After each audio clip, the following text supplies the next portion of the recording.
All right, so things we talked about today, and if you use all these, you can self-analyze also, like you're starting to see what's happening.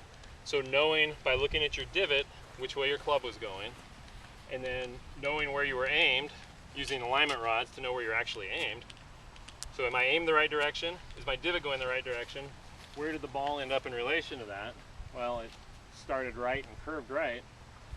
All right, so if it did that and my divot's right down my target line, I know that's all club face. My face was open. Pushed it a little right, and because the face was open to my swing path, it curved right. And obviously the opposite, if it's going left and your path's just right. And then when you see your path going the wrong direction, I gotta fix my swing path.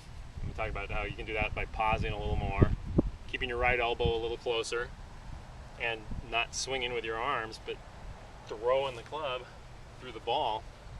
So anyway, that'll help you self-analyze all those things. And remember, the club face, the first easiest way to fix club face is just by changing your grip. I mean, if everything's going right on you, just move your hands this direction a little. That's going to close the face more stronger. But anyway, if you adjust the hands first, and then see what that does to your ball flight, and then start working on your path and all that. But hands are always the easiest fix. You don't have to do anything else different. And then obviously we talked about ball position front to back and how that affects where the club face is. Too far back, it's almost always pointed right. Too far forward, it's usually pointed left. There's somewhere in the middle you're going to hit it straight. And that's that spot also you want to find where your club bottoms out every time. You know, where's your club naturally engage the turf where you don't have to think of, I gotta hit down on this, or I gotta, there's some spot where your club's going to brush the ground really easily without thinking about it. And you can just looking around and hit the ground and just know where it hits the ground. Finding that spot is what you have to do to hit the ball consistently. It's super important when we were chipping.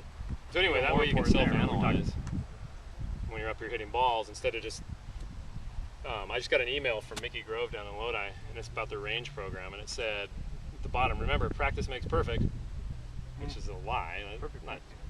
Perfect practice makes perfect. Practice makes permanent. So if you're out here just hitting ball after ball, and you're not trying to make it do anything different each time, it's going right. It's going right. Everything goes right.